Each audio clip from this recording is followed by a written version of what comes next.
नमस्कार, साथी news India या यूट्यूब चॅनलमध्ये मी शकील सय्यद आपल्या सर्वांचे सहर्ष स्वागत करतो। काल ज्या काही राजकीय घडामोडी घडल्या आणि दोन्ही निंबाळकरांनी एकमेकांच्या विरोधामध्ये उमेदवारी अर्ज भरले याविषयी आपण सविस्तर चर्चा करणार आहोत। काल उमेदवारी अर्ज भरण्यासाठी शेवटचा 1 तास बाकी असतानाच श्रीमंत अनिकेत राजे नाईक निंबाळकर यांनी उमेदवारी अर्ज भरला। खरं तर शेवटच्या क्षणापर्यंत काय घडणार याची उत्सुकता अनेक जणांना लागलेली होती, कारण वेळ संपत आला होता। म्हणजे शेवटचा 1 तास बाकी असताना सुद्धा दोन्ही निंबाळकरांपैकी उमेदवारी अर्ज भरण्यासाठी लवकर कोणी पुढे येत नव्हतं। शेवटच्या तासामध्ये दोन्ही निंबाळकरांनी एकाच वेळेस उमेदवारी अर्ज भरली। नगराध्यक्ष पदाचा उमेदवारी अर्ज भरून आल्यानंतर श्रीमंत अनिकेत राजे नाईक निंबाळकर यांनी सांगितले की फलटणमधील दहशत व वसुली केंद्र बंद करायचे आहेत। अनिकेत राजे नाईक निंबाळकर यांचे वडील श्रीमंत रामराजे नाईक निंबाळकर यांनी सुद्धा नगराध्यक्ष पदापासून आपल्या राजकीय करिअरला सुरुवात केलेली होती। त्याचप्रमाणे श्रीमंत रामराजे नाईक निंबाळकर यांच्या मार्गदर्शनाखाली मी काम करणार आहे असे श्रीमंत अनिकेत राजे नाईक निंबाळकर यांनी सांगितले। दोन्ही निंबाळकर समोरासमोर येत आहेत असे पत्रकारांनी त्यांना प्रश्न विचारल्यानंतर त्यांनी सांगितले की श्रीमंत अनिकेत राजे नाईक निंबाळकर यांनी सांगितले की मी राजा आहे आणि तो धनी आहे माझा, मीच जिंकणार असे श्रीमंत अनिकेत राजे नाईक निंबाळकर यांनी ठणकावून सांगितले। यावेळेस श्रीमंत अनिकेत राजे नाईक निंबाळकर यांच्या चेहऱ्यावरती फुल कॉन्फिडन्स आणि आत्मविश्वास हा आपल्याला दिसत होता। शमशेरसिंह नाईक निंबाळकर यांनी उमेदवारी अर्ज भरल्यानंतर पुन्हा आपल्या सर्वांना हे सांगितले की फलटणमध्ये अनेक विकास कामे करायची आहेत। श्री दिलीपसिंह भोसले यांच्याविषयी त्यांना आम्ही काही प्रश्न विचारले असता त्यांनी सांगितले की त्यांचा पूर्ण पाठिंबा हा मला आहे व ते नाराज नाहीत।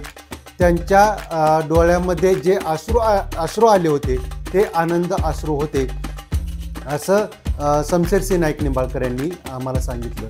श्रीमंत विश्वजित राजे नाईक निंबाळकर यांनी त्यांच्या मुलाखतीमध्ये सांगितले की जनतेचा आम्हाला पूर्ण पाठिंबा आहे व पूर्ण ताकदीने आम्ही ही निवडणूक लढवू। फलटणची बारामती करण्याच्या ज्या भूलथापा त्या विरोधकांनी पाठीमागील 1 वर्षापूर्वी दिल्या होत्या, परंतु अद्याप काय झालं हे आपण पाहतच आहात।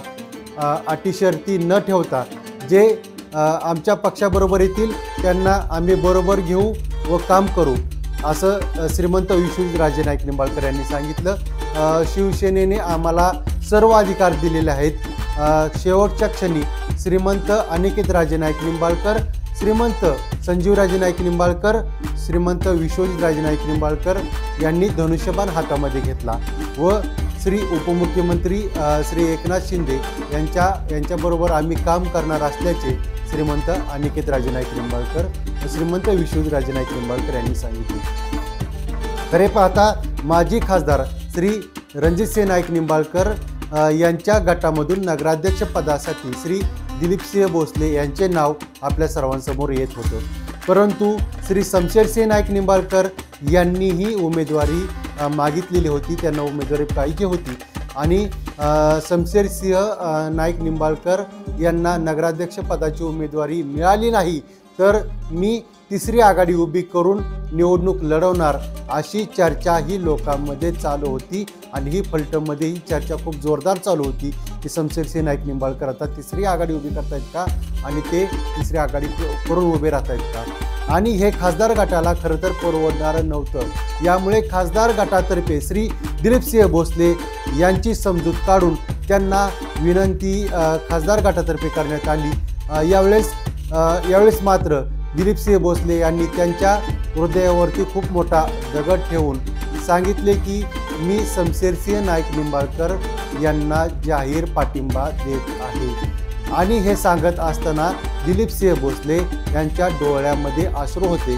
खरं तर नगराध्यक्ष पदाची उमेदवारी ही दिलीपसिंह भोसले यांना सोडायची नव्हती, परंतु शमशेरसिंह नाईक निंबाळकर यांचा विरोध हा त्यांना परवडणारा नव्हता। शमशेरसिंह नाईक निंबाळकर हे जर तिसऱ्या आघाडीमधून उभे राहिले असते तर हे दिलीपसिंह भोसले यांना परवडणारं नव्हतं आणि यामुळे त्यांचा सुद्धा पराभव झाला असता. त्यामुळे दिलीपसिंह भोसले यांना माघार घ्यावी लागली व ते माघार घेत असल्याचे त्यांनी स्पष्ट केले. खरं तर दिलीपसिंह भोसले भारतीय जनता पार्टीमध्ये प्रवेश करत असताना नगराध्यक्ष पदाची उमेदवारी भेटेल या अटीवरती त्यांनी भारतीय जनता पार्टीमध्ये प्रवेश केला होता. परंतु आता सध्या त्यांच्या स्वप्नावरती पाणी फिरलं असल्याचे आपल्याला पाहायला भेटत आहे. आता पुढे आपण दोन्ही पक्षाचे प्रचाराचे नारळ कधी फुटणार हेही पुढे पाहूयात. आणि खरं तर साथी न्यूज चॅनलला आपण सबस्क्राईब केलं नसेल तर साथी न्यूज चॅनलला आपण सबस्क्राईब करा, म्हणजे नवीन येणारे जे काही व्हिडिओ आहेत ते आपल्याला पुढे पाहायला भेटतील. संपूर्ण नगरपालिकाची जी हालचाली होणार आहेत त्या सर्व हालचाली आम्ही साथी न्यूज चॅनलच्या माध्यमातून आपल्याला दाखवू. साथी न्यूज चॅनलला सबस्क्राईब करा एवढी विनंती मी आपल्या सर्वांना करतो. येथे थांबतो. धन्यवाद.